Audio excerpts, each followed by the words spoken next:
কি রে রূপলি পরি, তুই এভাবে কান্না করছিস কেন? কি হয়েছে তোর বলতো? আমি যে অনেক একা রে। আমার যে কেউ নেই। এভাবে একা থাকতে আর ভালো লাগছে না। একা? কে বলেছে তুই একা? তুই কি আমাদের পর ভাবিস? আমরা কি তোর কেউ না? আমি সে কথা বলছি না।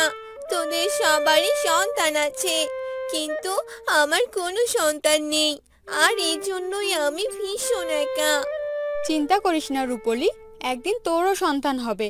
আর এখন কান্না করা বন্ধ কর। চল, এবার যে আমাদের খাবার আনতে হবে। ঠিক আছে, চল। এরপর তারা সবাই একসাথে বাহিরে যায় আর খাবার নিয়ে আসে। পরিদের রাজ্যে সবাই অনেক ভালোভাবে দিন কাটাচ্ছিল। একদিন রূপলু পরি ফুলের বাগানে গেল আর সেখানে ঘুরে ঘুরে দেখতে লাগলো। এই বাগানে কতদিন পর এলাম। গাছের সবগুলো ফুল যে ফুটেছে, কি সুন্দর লাগছে দেখতে। এসব কথা বলতেই পরি দেখতে পায় একটি জায়গায় সবগুলো পরীর সন্তানরা খেলাধুলা করছে। সবগুলো পরীর সন্তান কত সুন্দরভাবে খেলছে, আর এদিকে আমার কোনো সন্তানই নেই। আমার সন্তান থাকলে সেও এদের সাথে খেলতো। রূপলি একা একা এসব কথা বলছিল। তখনই সেখানে আরেকটি পরী চলে আসে। তুই এখানে? আর আমি তোকে কত জায়গায় খুঁজলাম। কেন রে, আমাকে এত খুঁজছিস কেন? কি বলবি বল। তোকে যে পরিমা ডাকছে, চল আমার সাথে। এরপর রূপলি পরীর সাথে ভিতরে যায়। গিয়ে দেখে মা পরী তার সিংহাসনে বসে আছে। মা পরী, আপনি নাকি আমায় ডেকেছেন? হ্যাঁ, তোকে একটা কথা বলার আছে। তুই আর আমার রাজ্যে থাকতে পারবি না। এইসব আপনি কি বলছেন মা পরী? আমি এই রাজ্য ছেড়ে কোথায় যাব? সেটা আমি জানি না, কিন্তু তোকে আর আমার রাজ্যে রাখা যাবে না। কিন্তু আমার অপরাধ? কারণ তোর কোনো সন্তান নেই, আর যার সন্তান নেই তাকে এই রাজ্যে রাখা যাবে না। তুই এখানে আর থাকতে পারবি না। এ কথা শুনে রূপলি কান্না শুরু করে দিল। রূপলি তার মা পরীকে কাঁদতে কাঁদতে বলল, মা পরী, আমায় এই রাজ্যের এক কোণে থাকতে দিন। আমায় বের করে দিবেন না। এখান থেকে বের হয়ে গেলে আমি কোথায় যাব, কোথায় থাকবো? আমাদের এই রাজ্যে শুরু থেকেই এই নিয়ম চলে এসেছে। যার সন্তান ছিল না সে পরীদের রাজ্যে থাকতে পারেনি। তোকেও চলে যেতে হবে। এরপর সে রাজ্য থেকে চলে এলো। পরীটি হাঁটতে হাঁটতে এক নদীর ধারে চলে এলো আর সেখানে বসে কান্না করতে লাগলো।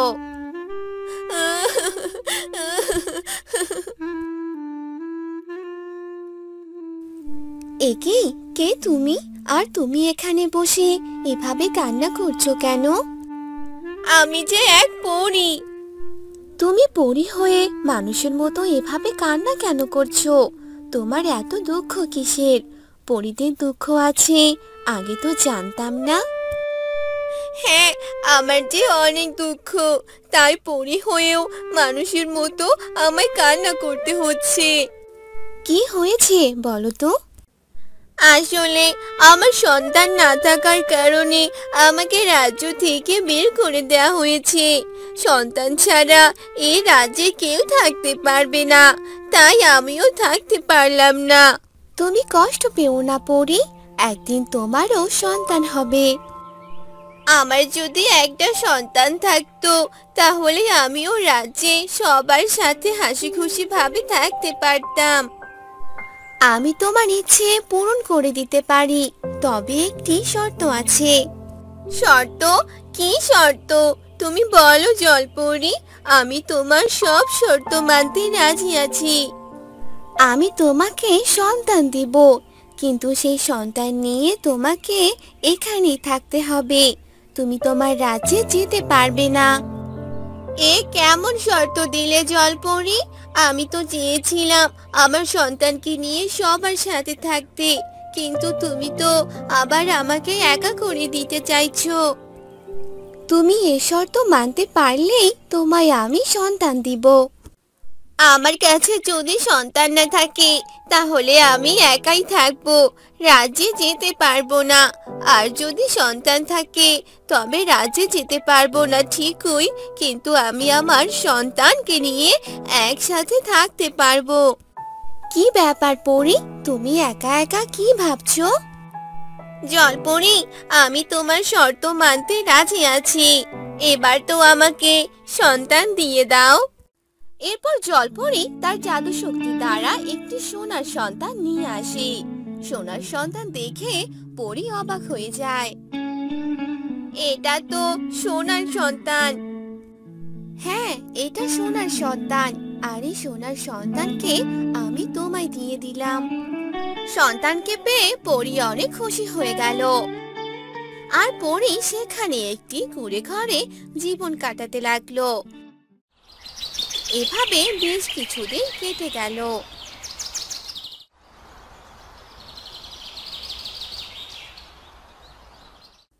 জানি না আমার মেয়েটা কোথায় আছে, কেমন আছে। আমি যে নিয়মের বাইরে একদম যেতে পারতাম না, তাই তো ওকে এই রাজ্য থেকে বের করে দিতে হলো। মা পরি, আপনি বললে আমি রূপলির খবর নিয়ে আসতে পারি। আমি নিশ্চয়ই ওর কোনো খবর পাবো। ঠিক আছে, যা তবে। এই বলে সেই পরীটি বাহিরে বেরিয়ে পড়ে।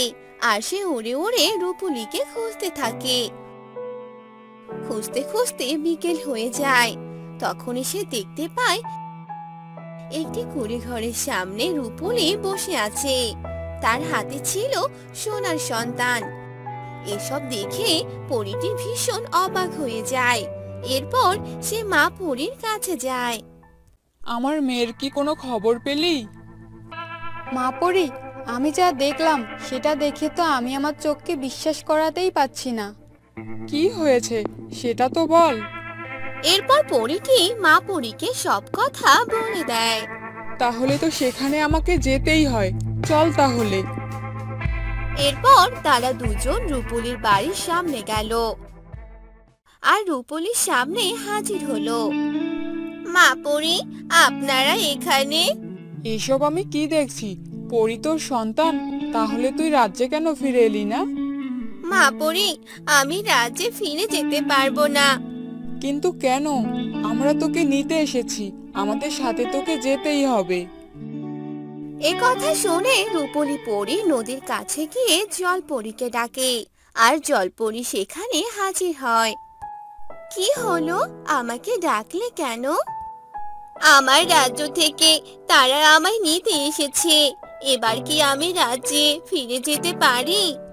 ঠিক আছে, এবার তুমি যেতে পারো। তুমি তোমার শর্ত অনেকদিন মেনে চলেছো, তাই এবার তোমার শর্ত মুছে দিলাম। এ কথা শুনে রূপলি পরী অনেক খুশি হয়ে গেল। এরপর সে তাদের সাথে পরীর রাজ্যে চলে গেল। এরপর থেকে সবাই মিলে একসাথে সুন্দর জীবন কাটাতে লাগলো।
মানুষের কাজ। একদিন একটু কাজ করে ওনার নাকি জীবন শেষ। শোনো গিন্নি, একদম খোঁচা মেরে কথা বলবে না। মাঠে গিয়ে এই রোদে 1 ঘন্টা কাজ করে দেখো। আমি মনে হচ্ছে বাড়িতে বসে বসে খাই। কে বলেছে তোমাকে কাজে যেতে? যেও না কাজে। অ্যাঁ, একদিন মানুষের বাড়িতে কাজে না গেলে হাঁড়িতে চাল ওঠে না। আর আবার ফুটানি দেখো।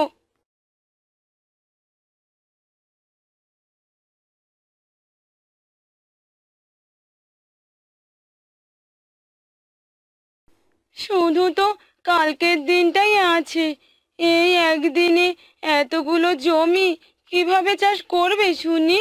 প্রত্যেকবার তোমার জন্য গ্রামের অন্য কৃষকরা বিপদে পড়ে।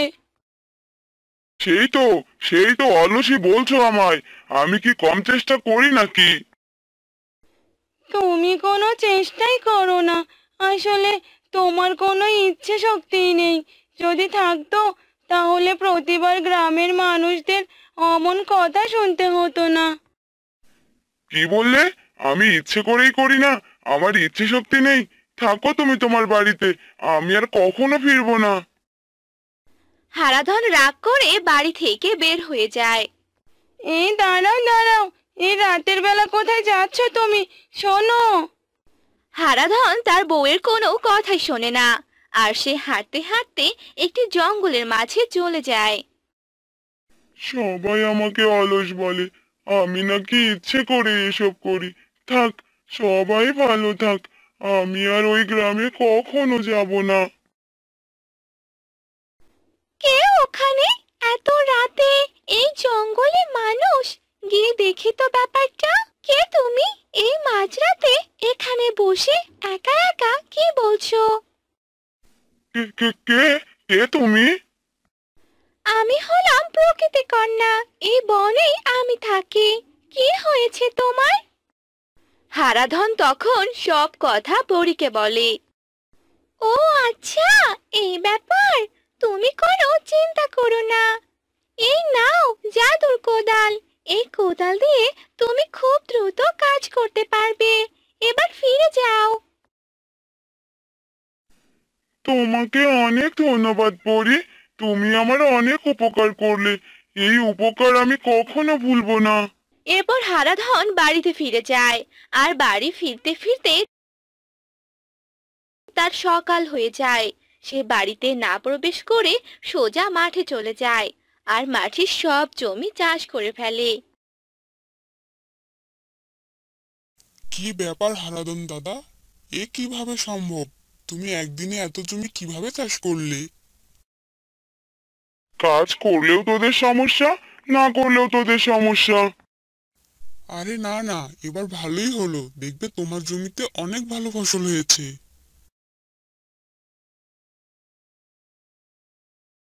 কি ব্যাপার কি? আমি এত অল্প সময়ে এত জমি কিভাবে চাষ করলাম? বিষয়টা তো সত্যি অবাক করার মতো। সব তাহলে ওই জাদুর পরীর কোদালের খেল।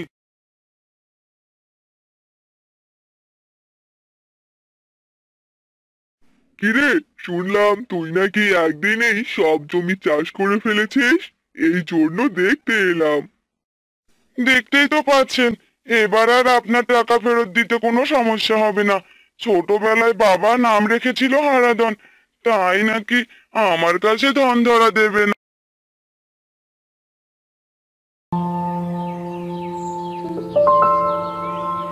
গিন্নি, ও গিন্নি, কোথায় গেলে? কি হয়েছে, ডাকছো কেন? বাহিরে গিয়ে দেখো তো, এত চেঁচামেচি কিসের? আমার তো মাথা ব্যথা হয়ে যাচ্ছে। গ্রামের সবাই একটু সমস্যার মধ্যে আছে, আর তারা তোমার কাছে সাহায্য চাইতে এসেছে। আর তুমি কি না তাদের সাহায্য করছো না? এই নিয়ে তারা তোমার কাছে কতবার এলো। না না, আমি কাউকে সাহায্য করতে পারবো না। তুমি হলে গ্রামের মোড়ল, আর তুমি যদি সবাইকে সাহায্য না করো তাহলে আর কে সাহায্য করবে বলো তো? আমি এত কথা শুনতে চাই না, তুমি তাড়াতাড়ি সবাইকে বিদায় করো। এ কথা শুনে মোড়লের বউ সেখান থেকে চলে গেল। আর মোড়লের বাড়ির চাকর বাহিরে গিয়ে সবাইকে বলতে লাগলো, তোমরা সবাই এখান থেকে চলে যাও, মোড়ল মশাই আপনাদের কোনো সাহায্য করতে পারবে না। মোড়ল মশাইকে সাহায্য করতেই হবে।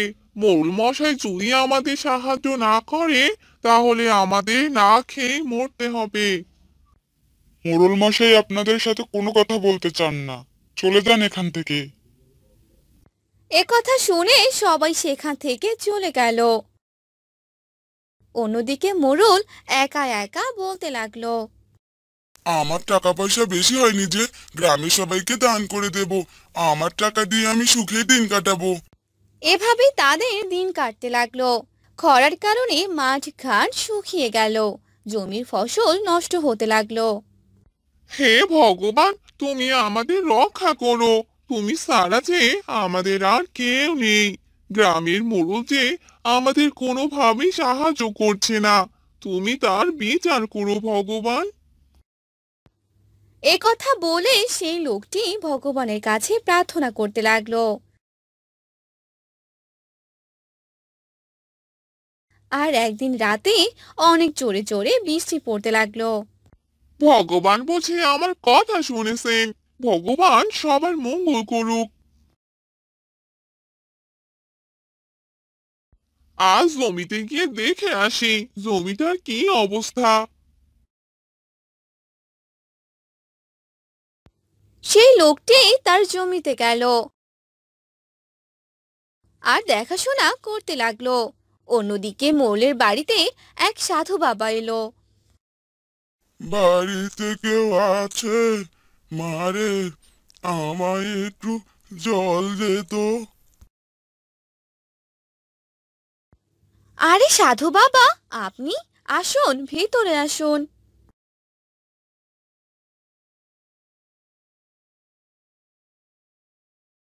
আরে গিন্নি, ও গিন্নি, কোথায় গেলে? কি হলো, এভাবে ডাকছো কেন? এই লোকটিকে তুমি কোথায় পেলে শুনি? আর তাকে ভিতরে কেন নিয়ে এসেছো? এভাবে কেন বলছো? উনি একজন সাধু বাবা। আমি কোনো সাধু বাবাকে মানি না। আপনি এখান থেকে চলে যান। আপনি জল খেয়ে যান সাধু বাবা। না, এই জল আমার পেটে সইবে না। তোর স্বামী এই কাজটি ঠিক করলো না। একজন সাধু বাবার সাথে খুবই অন্যায় কাজ করেছে। এর শাস্তি তোকে পেতেই হবে। আমি তোকে অভিশাপ দিলাম, তুই একদিন আমার কাছে আসবি আর তোকে একদিনের চাকর হতে হবে। না না সাধু বাবা, আপনি এ কাজ করবেন না। তোর স্বামীকে আমার কাছে আসতেই হবে আর একদিনের জন্য আমার চাকর হয়ে থাকতে হবে। এ কথা বলে সাধু বাবা সেখান থেকে চলে গেল। আর মোড়ল বলতে লাগলো, তুমি চিন্তা করো না গিন্নি, আমায় এ কাজ কখনোই করতে হবে না। আর আমি আমি এই সাধু বাবার চাকর কখনোই হব না। এভাবে চলে গেল বেশ কিছুদিন। আর একদিন মোড়লের বউ ভীষণ অসুস্থ হয়ে পড়ল।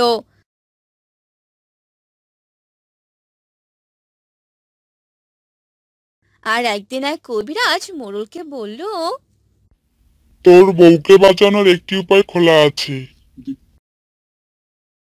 কি সেই উপায় কবিরাজ বাবু? আমি সেই কাজ করতে রাজি আছি। আমার স্ত্রীকে যে আমার বাঁচাতেই হবে।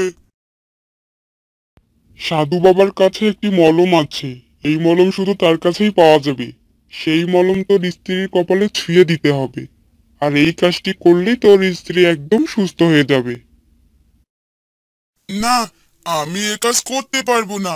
আমি কোনো সাধু বাবার কাছে যেতে পারবো না।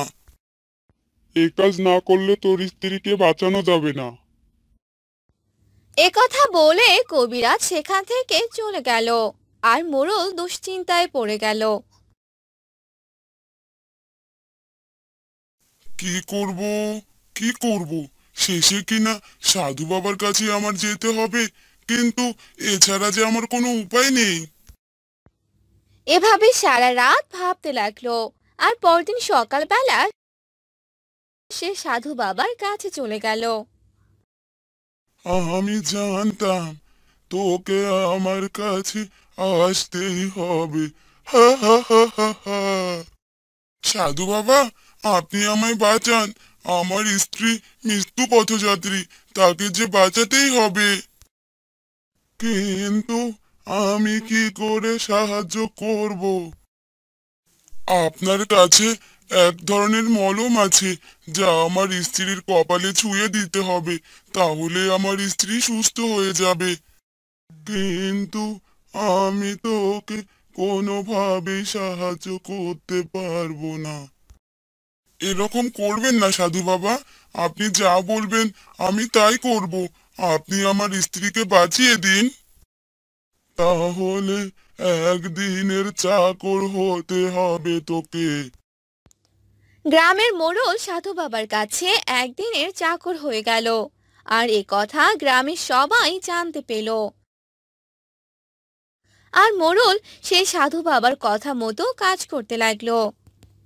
আর এসব শুনে সবাই সেই সাধু বাবার কাছে এলো। মোড়ল কিনা হলো একদিনের চাকর, এটা খুবই হাস্যজনক। চুপ করো তোমরা।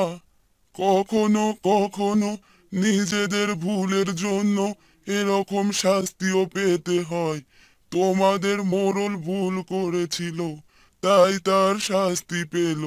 আজ থেকে তোমাদের মোড়ল তোমাদের সাহায্য করবে। আজ থেকে তোমরা এক নতুন মোড়লকে দেখতে পারবে। আমার অনেক ভুল হয়ে গেছে, তোমরা আমাকে ক্ষমা করে দিও। এই নে তোর মলম, তুই তোর স্ত্রীকে গিয়ে সুস্থ কর।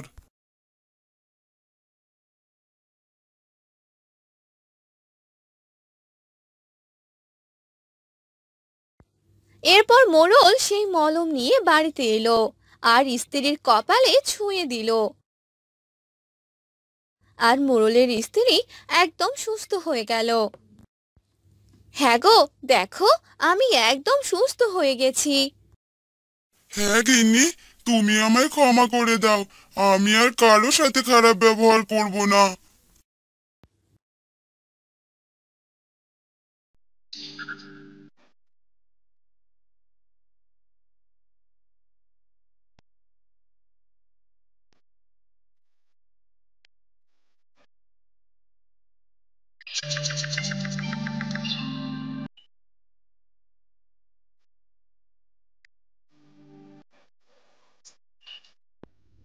নারায়ণপুর গ্রামে বাস করত এক গরিব কাঠুরে।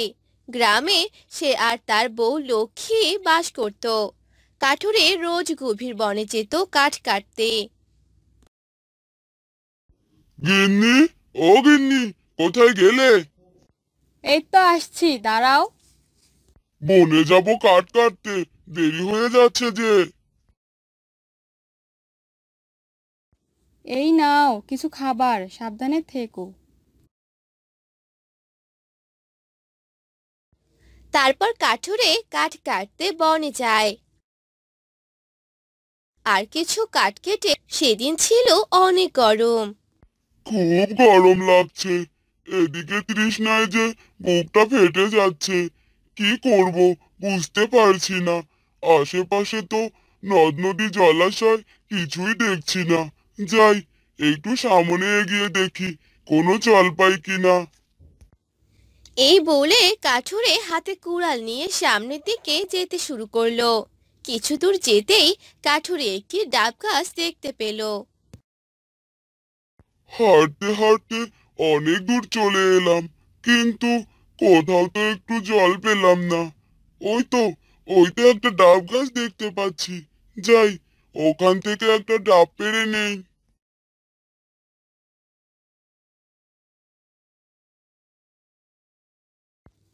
এই বজ্জাত পাজি কাঠুরে, তুই এটা কি করছিস?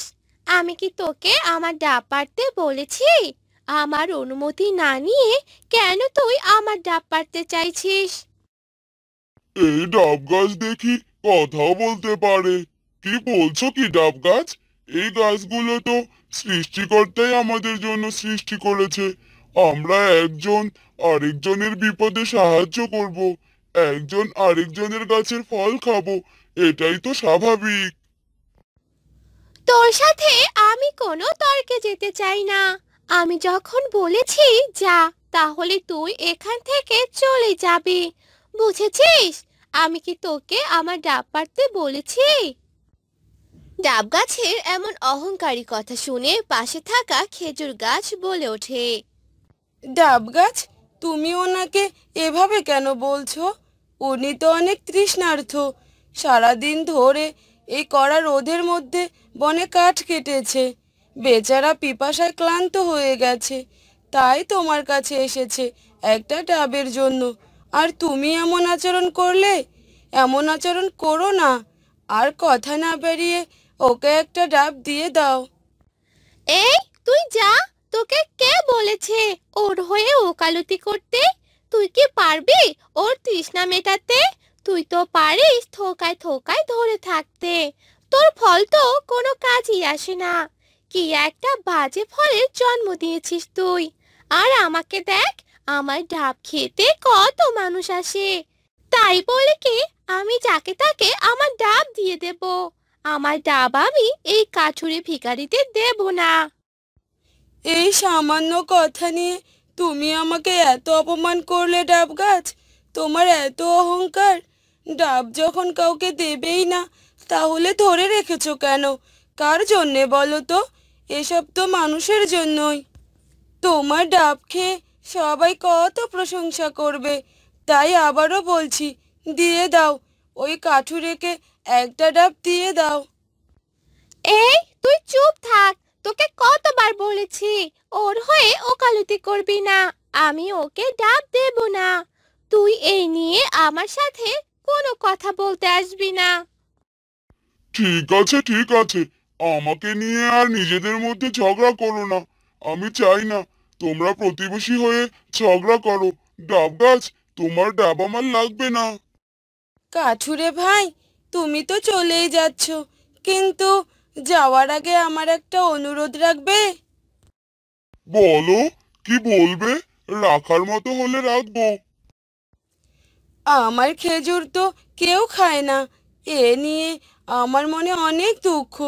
তুমি কি আমার গাছ থেকে এক ঝোঁকা খেজুর নিয়ে যাবে? কেন নেব না? আর তোমার খেজুরগুলো কি সুন্দর দেখতে!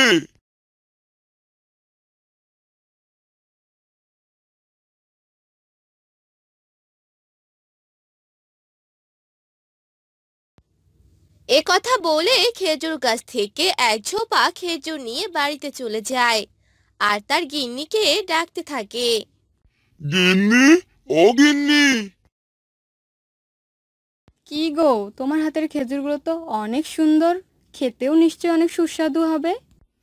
আগে আমাকে এক গ্লাস পানি এনে দাও তো। তৃষ্ণায় যে আমার বুকের ছাতি ফেটে যাবে এবার।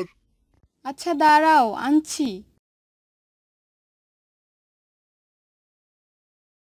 এই নাও জল।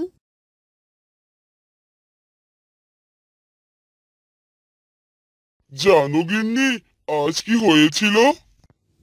তারপর কাঠুরে তার বউকে সব ঘটনা খুলে বলে। ডাব গাছের এত অহংকার, দেখবে ওর অহংকার ঠিক একদিন।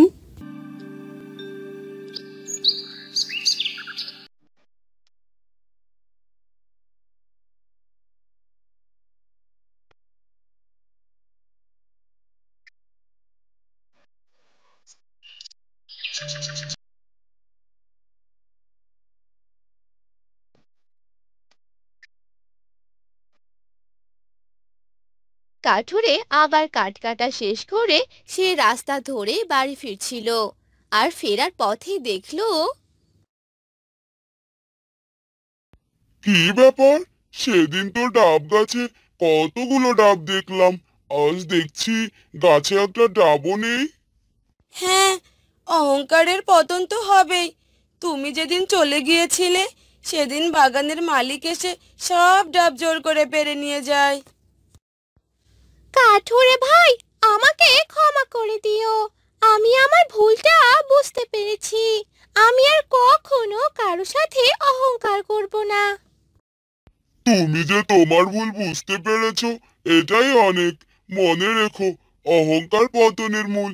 আমি চাইবো তুমি তোমার গাছের ফল দিয়ে অসহায় তৃষ্ণার্ত প্রতীকদের আমি চাইবো তুমি তোমার গাছের ফল দিয়ে অসহায় তৃষ্ণার্ত পথিকদের সাহায্য করবে।